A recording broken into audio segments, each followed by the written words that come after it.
ರಲ್ಲಿ ಒಂದು ಸೆಕ್ಷುವಲ್ ಎಮ್ಯಾನ್ಸಿಪೇಷನ್ ಅಂತ ಹೇಳ್ತೀವಿ. ಅವರಲ್ಲೇ ಒಂದು ರೀತಿಯಾಗಿ ತಮ್ಮನ್ನು ತಾವು ಅರಿತುಕೊಳ್ಳೋದಕ್ಕೆ, ತಮಗೆ ಏನು ಬೇಕು, ತಮ್ಮ ಹಕ್ಕುಗಳೇನು, ನನಗೂ ಕೂಡ ಲೈಂಗಿಕ ಭಾವನೆಗಳು, ವ್ಯಕ್ತಿತ್ವ ಇದೆ, ನನ್ನ ಸಂಗಾತಿ ನನ್ನ ಜೊತೆ ಚೆನ್ನಾಗಿರಬೇಕು, ಅವರ ನಿರೀಕ್ಷೆಗಳು ಕೂಡ ಒಂದಷ್ಟು ಜಾಸ್ತಿ ಆಗ್ತಾ ಇದೆ. ಹೀಗಾಗಿ ಆ ನಿರೀಕ್ಷೆಗಳಿಗೆ ತಕ್ಕಂತೆ ಪುರುಷರು ಅದಕ್ಕೆ ಸರಿಯಾದ ರೀತಿಯಲ್ಲಿ ಸ್ಪಂದನೆ ಮಾಡೋಕ್ಕೆ ಸಾಧ್ಯ ಆಗ್ತಾ ಇಲ್ಲ. ಇವೆಲ್ಲ ಬದಲಾವಣೆಗಳಲ್ಲಿ ಮೊದಲು ನಾನು ನೋಡ್ತಾ ಇದ್ದಿದ್ದಕ್ಕೂ ಈಗಲೂ ಕೂಡ ಮೊದಲೆಲ್ಲ ಏನಾಗ್ತಿತ್ತು, ಬಹಳಷ್ಟು ಹಿಂದೆ ಅಂತ ಹೇಳಿದ್ರೆ ನಕಲಿ ವೈದ್ಯರೇ ಇದನ್ನು ಲೈಂಗಿಕ ಸಮಸ್ಯೆಗಳನ್ನು ನಕಲಿ ವೈದ್ಯರ ಹತ್ರ ಹೋಗಿ ಇನ್ನೂ ಸಮಸ್ಯೆ ಉಲ್ಬಣಗೊಳ್ಳೋ ಹಂಗೆ ಮಾಡಿ ಬರೋ ದುಡ್ಡನ್ನೆಲ್ಲ ಖರ್ಚು ಮಾಡಿಕೊಂಡು ಬರೋ ಒಂದು ಕಾಲ ಇತ್ತು. ಆಮೇಲೆ ಯಾವಾಗ ಜನಗಳಿಗೆ ಗೊತ್ತಾಗಕ್ಕೆ ಶುರುವಾಯಿತು ಲೈಂಗಿಕ ಸಮಸ್ಯೆಗಳಿಗೂ ಕೂಡ ಪರಿಹಾರ ಇದೆ, ಸರಿಯಾದ ತಜ್ಞ ವೈದ್ಯರ ಹತ್ರ ಹೋಗ್ಬೋದು ಅಂತ ನಿಧಾನವಾಗಿ ಜನಗಳಿಗೂ ಅರ್ಥ ಆಯಿತು. ಮತ್ತು ಈ ನಿಷಿದ್ಧವಾದ ಅಂತ ಯಾರಲ್ಲೂ ಮಾತನಾಡಲಾಗದ್ದು ಅಥವಾ ಸಂಕೋಚ ಮುಜುಗರ ಭಾವನೆಗಳಿಂದನೇ ಇರೋವಂಥವ್ರು ಸ್ವಲ್ಪ ಮಟ್ಟಿಗೆ ಆ ಮುಜುಗರ ಬಿಟ್ಟು ಹೊರಬರೋದಕ್ಕೂ ಕೂಡ ಕಾರಣ. ಅದಕ್ಕೆ ನಮ್ಮ ಮಾಧ್ಯಮದವ್ರಿಗೆ ನಿಜವಾಗ್ಲೂ ನಾನು ಶ್ಲಾಘನೀಯ ಅಂತ ಹೇಳಬೇಕು. ಮೊದಲು ನಾನು ಇದನ್ನು ಪ್ರಾರಂಭ ಮಾಡಿದಾಗ ಮಾತಾಡೋಕ್ಕೆ ಹಲವಾರು ಈ ಟೆಲಿವಿಷನ್ ಇರ್ಬೋದು, ರೇಡಿಯೋ ಇರ್ಬೋದು, ಮುದ್ರಣ ಮಾಧ್ಯಮಗಳಿರ್ಬೋದು, ಈ ವಿಷಯಗಳ ಬಗ್ಗೆ ನಾವು ಏನು ಮಾತಾಡ್ತೀವಿ ಅಥವಾ ನಿಜವಾದ ವೈದ್ಯಕೀಯ ವಿಷಯಗಳು ಏನು ಅನ್ನೋದನ್ನು ಜನರಿಗೆ ತಲುಪಿಸಿದ್ರು. ಹಾಗಾಗಿ ಜನರಲ್ಲೂ ಕೂಡ ಈಗ ಭಾವನೆಗಳು ಬದಲಾವಣೆ ಆಗಿದೆ. ವೈದ್ಯರ ಹತ್ರ ಬರ್ತಿದ್ದಾರೆ. ಮೊದಲು ಬರೀ ಪುರುಷರು ಮಾತ್ರ ಈ ಸಮಸ್ಯೆಗಳಿಗೆ ಬರ್ತಿದ್ದವ್ರು ಇವ್ರು ಹೆಂಗಸರೇ ಪುರುಷರನ್ನು ಕರ್ಕೊಂಡು ಬರೋವಂಥ ಪರಿಸ್ಥಿತಿ ಬಂದಿದೆ. ಅಂದರೆ ನನ್ನ ಯಜಮಾನರಿಗೆ ಈ ಥರ ತೊಂದರೆ ಇದೆ, ನನಗೆ ಒಂದು ಸರಿಯಾದ ರೀತಿ ತೃಪ್ತಿ ಭಾವನೆ ಸಿಗ್ತಾ ಇಲ್ಲ, ಅಥವಾ ನಮ್ಮ ಯಜಮಾನರಿಗೆ ಲೈಂಗಿಕ ಸಮಸ್ಯೆ ಇದೆ, ಅಥವಾ ನನಗೆ ಸಮಸ್ಯೆ ಇದೆ, ಇದನ್ನು ಹೆಂಗಸರೇ ಕೂಡ ಮುಜುಗರದ ಭಾವನೆ ಬಿಟ್ಟು ನನ್ನಲ್ಲಿ ಬರೋ ಅಂಥದ್ದನ್ನು ನಾನು ವ್ಯತ್ಯಾಸ ಆಗಿದೆ ಖಂಡಿತವಾಗ್ಲೂ. ಹೈ ರಿಸ್ಕ್ ಸೆಕ್ಷುವಲ್ ಬಿಹೇವಿಯರ್ ಅಂತ ಒಂದು ಪದ ಉಪಯೋಗ ಮಾಡಿದ್ರಿ ನೀವು, ಏನು ಹಾಗಂದರೆ? ನೀವು ನೋಡ್ತಾ ಇದ್ದೀರಲ್ವಾ ಇತ್ತೀಚಿನ ದಿನಗಳ ಇದು ಪೋಕ್ಸೋ ಆ್ಯಕ್ಟ್ ಅಂತ ಕೂಡ ನೀವು ಕೇಳಿದ್ದೀರ. ಸಣ್ಣ ಮಕ್ಕಳಲ್ಲಿ 18 ವರ್ಷದ ಒಳಗಿರೋ ಮಕ್ಕಳಲ್ಲಿ ಯಾವುದೇ ಒಂದು ಲೈಂಗಿಕ ಸಂಪರ್ಕ ಅಥವಾ ಲೈಂಗಿಕ ದುರುಪಯೋಗ ಆದರೆ ಬಹಳ ಸ್ಟ್ರಿಕ್ಟಾಗಿರೋ ಅಂಥ ಒಂದು ಆ್ಯಕ್ಟ್, ಅದರೊಳಗೆ ಪನಿಷ್ಮೆಂಟ್ ಇದಕ್ಕೆ ಶಿಕ್ಷೆಗೆ ಒಳಪಡಿಸೋ. ಇದರಲ್ಲಿ ನಾವು ನೋಡ್ತಾ ಇರೋ ಹಂಗೆ ಚಿಕ್ಕ ಚಿಕ್ಕ ಹುಡುಗರು, ಹೈಸ್ಕೂಲ್ ಹುಡುಗರು, ಕಾಲೇಜ್ ಹುಡುಗರು, ಅವರಲ್ಲಿ ನಾವು ಲವ್ ಮಾಡ್ತಾ ಇದ್ದೀವಿ, ನಾವು ಮದುವೆ ಮಾಡ್ಕೊಳ್ಬೇಕು, ಇನ್ನೂ ಹೈಸ್ಕೂಲ್ SLCನೂ ದಾಟಿರಲ್ಲ, PUCಗೂ ಬಂದಿರಲ್ಲ. ಒಂದು ವೇಳೆ ಅವರು ಮದುವೆ ಮಾಡಿಕೊಂಡ್ರು ಅಥವಾ ಅವ್ರು ಯಾವ ರೀತಿ ಜೀವನ ಸಾಗಿಸ್ತಾರೆ, ಮುಂದೇನು ಅವ್ರಿಗೆ ಯಾವ ಕೆಲಸ ಸಿಗುತ್ತೆ, ಯಾವ ರೀತಿ ಮುಂದಿನ ಏನು ಯೋಚನೆಯೂ ಇಲ್ಲ, ನಾವು ಲವ್ ಮಾಡ್ತಾ ಇದ್ದೀವಿ. ಅದು ಆ ವಯಸ್ಸಿನಲ್ಲಿರುವಂಥ ಒಂದು ಅತಿಯಾದ ಆಕರ್ಷಣೆ ಅಥವಾ ಇನ್ಫ್ಯಾಚುಯೇಷನ್ ಅಂತ ಹೇಳ್ತೀವಿ. ಸೊ ಆ ರೀತಿ ಭಾವನೆಗಳಿಗೆ ಮಕ್ಕಳು ಒಳಪಡ್ತಾ ಏನಾಗಿದೆ, ದೈಹಿಕ ಸಂಪರ್ಕಕ್ಕೆ ಒಳಪಡ್ತಾ ಇದ್ದಾರೆ. ಹಾಗಾಗಿ ಏನಾಗಿದೆ, ಹದಿಹರಿಯದವರಲ್ಲಿ ಒಂದು ಲೈಂಗಿಕತೆ, ಅದರಿಂದ ಆಗುವಂಥ ಅಪಾಯಗಳು, ಯುವ ಜನಾಂಗಗಳು ಒಂದು ಸಲ ಬಹಳಷ್ಟು ನಮ್ಮ ಬಾಯ್ ಫ್ರೆಂಡು, ಗರ್ಲ್ ಫ್ರೆಂಡ್ ಅನ್ನೋ ಒಂದು ಕಾನ್ಸೆಪ್ಟ್ಸುಗಳು ಅದೆಲ್ಲ ಇದ್ರೇ ನಾವು ಒಂದು ಫ್ಯಾಷನಬಲ್ ಇದ್ರದ್ದು, ನನಗೆ ಎಷ್ಟು ಜನ ಗರ್ಲ್ ಫ್ರೆಂಡ್ಸ್ ಇದ್ದಾರೆ, ಎಷ್ಟು ಜನ ಬಾಯ್ ಫ್ರೆಂಡ್ಸ್ ಇದ್ದಾರೆ, ಇಲ್ಲ ಅಂತ ಹೇಳಿದರೆ ಅದ್ರ ಜೊತೆಯಲ್ಲಿ ಈ ಪೀರ್ ಪ್ರೆಷರ್ ಅಂತ ಸಂಗಾತಿಗಳು ಒತ್ತಡ ಬಂದುಬಿಡತ್ತೆ. ಸೊ ನಾನು ಈ ಥರ ಇದ್ದರೆ ಬೇರೆಯವ್ರು ನನ್ನನ್ನು ತಪ್ಪಾಗಿ ತಿಳ್ಕೊಳ್ತಾರೆ, ಅವ್ರ ಗುಂಪಿಗೆ ಸೇರಿಸ್ಕೊಳ್ಳಲ್ಲ ಅನ್ನೋ ಒಂದು ಸಂಗಾತಿಗಳು ಒತ್ತಡ ಅವ್ರಿಗೆ. ಇದೆಲ್ಲ ಕಾರಣಗಳಿಂದ ಏನಾಗ್ತಿದೆ, ಹೊರಗಡೆ ಗಂಡು ಹೆಣ್ಣುಗಳು ಬೆರೆಯೋದಾಗಲಿ, ಪಿಕ್ನಿಕ್ಕು, ಪಾರ್ಟಿಗಳು, ಅದ್ರ ಜೊತೆಗೆ ಈ ಧೂಮಪಾನ, ಮದ್ಯಪಾನ, ಮಾದಕ ದ್ರವ್ಯ ವ್ಯಸನಗಳು ಬರ್ತಾ ಇರೋದು, ಪಾರ್ಟಿಗಳು. ಹಾಗಾಗಿ ಏನಾಗಿದೆ, ಅವರಲ್ಲಿ ಒಂದು ಇಂಥ ಸಂದರ್ಭಗಳಲ್ಲಿ ಅವರನ್ನು ಸ್ತ್ರೀಯರನ್ನು ದುರುಪಯೋಗ ಮಾಡ್ಕೊಳ್ಳೋದು, ಅದರಿಂದಾಗೋ ಅನಾಹುತಗಳು, ಬೇಡದ ಗರ್ಭಧಾರಣೆ ಇರ್ಬೋದು, ಗರ್ಭಪಾತ ಆಗಿರ್ಬೋದು, ಮಾನಸಿಕ ದೈಹಿಕ ತೊಂದರೆಗಳು, ಲೈಂಗಿಕ ಕಾಯಿಲೆಗಳು, ಸಮಸ್ಯೆಗಳು, ಇವೆಲ್ಲದ ಕಾರಣ ಆಗ್ತಾ ಇದೆ. ಹಾಗಾಗಿ ಯುವಜನಾಂಗಕ್ಕೆ ಎಲ್ಲ ಮಾಹಿತಿ ಸಿಗ್ತಾ ಇದೆ.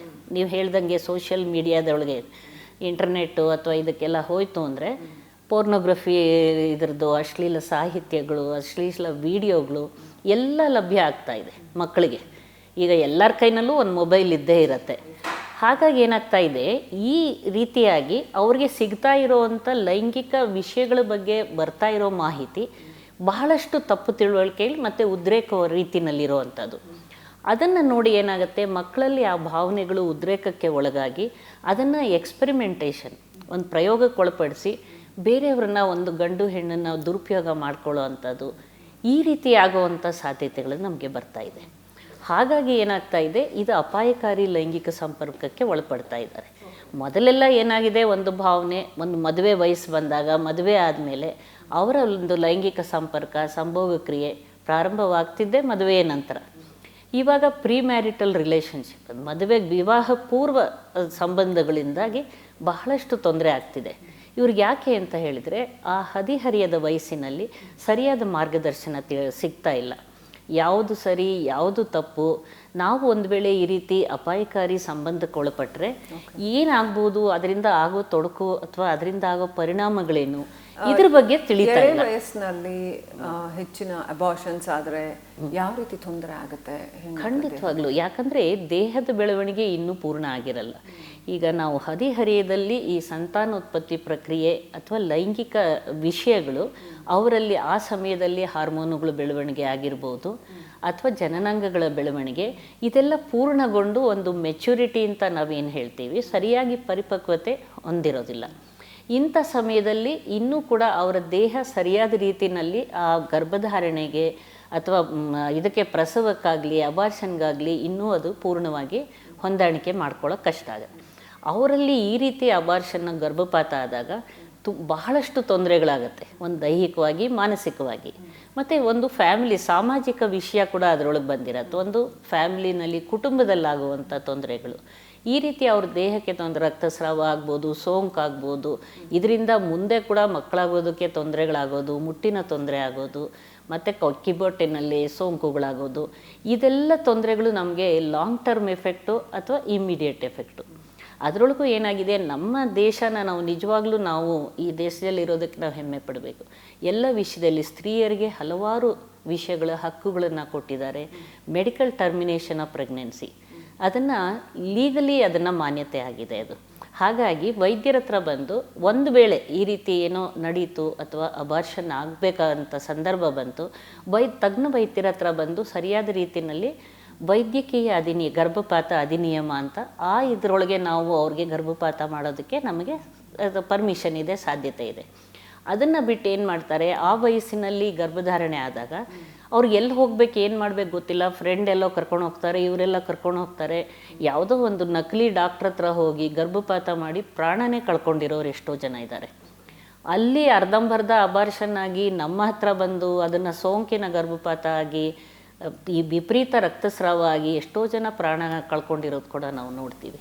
ಸೊ ಇದೆಲ್ಲ ಕಾರಣಗಳಾಗತ್ತೆ ನೀವು ಗರ್ಭಪಾತದಿಂದ ವಿವಾಹ ಪೂರಿತ ಗರ್ಭಧಾರಣೆಯಿಂದ ಆಗುವಂಥ ತೊಡಕುಗಳದು. ಇನ್ನು ಈ ಯುವ ಜನಾಂಗ ಅಥವಾ ಅನಂತರದಲ್ಲಿ ಮಧ್ಯವಯಸ್ಕರು ಇವರ ಲೈಂಗಿಕತೆಯ ಕುರಿತಾದ ಗ್ರಹಿಕೆಗಳ ವಿಚಾರಕ್ಕೆ ಬರೋದಾದರೆ ಇವರು ಹೇಗೆ ನೋಡ್ತಾರೆ ಲೈಂಗಿಕತೆಯನ್ನು ಅಂತ ಬರೋದಾದರೆ, ಸಾಕಷ್ಟು ಮಿತ್ಸ್ ಇದೆ ಲೈಂಗಿಕತೆ ಕುರಿತಾಗಿ. ಲೈಂಗಿಕತೆ ಅಂತಂದರೆ ಹಿಂದೆ ನೀವು ಹೇಳಿದಾಗೆ ಒಂಥರ ಮಿತ್ಸ್ ಇದ್ದರೆ, ಇವತ್ತು ಸೋಷಿಯಲ್ ಮೀಡಿಯಾ ಜಮಾನದಲ್ಲಿ ಇನ್ನೊಂದು ಥರ ಮಿತ್ಸ್ ಇದೆ. ಆದರೂ ಹೊಸದಾದ ಸುಳ್ಳುಗಳು, ತಪ್ಪು ಕಲ್ಪನೆಗಳು, ತಪ್ಪು ಗ್ರಹಿಕೆಗಳು ಇದೆ. ಇನ್ಫ್ಯಾಕ್ಟ್ ಅದೇ ಜಾಸ್ತಿ ಇದೆ ಅನ್ನೋ ಥರ ಆಗೋಗಿದೆ. ಏನು ಹೇಳೋದು ಬಯಸ್ತೀವಿ? ಈಗ ಮಿಥ್ಯೆಗಳು ಕೆಲವು ತಲೆತಲಾಂತರದಿಂದ ಒಂದು ಜನ್ರೇಷನ್ನಿಂದ ಒಂದು ಪೀಳಿಗೆಯಿಂದ ಪೀಳಿಗೆಗೆ ಅದು ಬರ್ತಾ ಇರೋವಂಥ ಹಲವಾರು ಮಿಥ್ಯ ಮೂಢನಂಬಿಕೆಗಳು ಇದ್ರ ಬಗ್ಗೆ ಇದೆ. ಇವತ್ತಿಗೂ ಕೂಡ ಲೈಂಗಿಕತೆ ಅಥವಾ ಸಂಭೋಗ ಆಗಿರ್ಬೋದು, ಮದುವೆ, ಗಂಡು ಹೆಣ್ಣಿನ ಸಂಬಂಧ, ಇದೆಲ್ಲ ಮಾತನಾಡಬಾರದ ವಿಷಯಗಳು, ನಿಷಿದ್ಧ ವಿಷಯಗಳು. ಅದ್ರ ಬಗ್ಗೆ ಏನೇ ತೊಂದರೆ ತಕರಾರಾದರೆ ಅವರಲ್ಲೇ ಮನಸ್ಸಲ್ಲಿ ಇಟ್ಕೊಂಡು ಕೊರಗಿ ಅವ್ರಿಗೆ ಅದಕ್ಕೆಲ್ಲ ಏನೂ ಚಿಕಿತ್ಸೆ ಇಲ್ಲ ಅಥವಾ ಅದಕ್ಕೆ ನಾವೇನಾದರೂ ಸಹಾಯ ಮಾಡೋಕ್ಕೆ ಸಾಧ್ಯ ಇಲ್ಲ ಅನ್ನೋ ಭಾವನೆ ಇನ್ನೂ ಹಲವಾರು ಜನರಲ್ಲಿದೆ.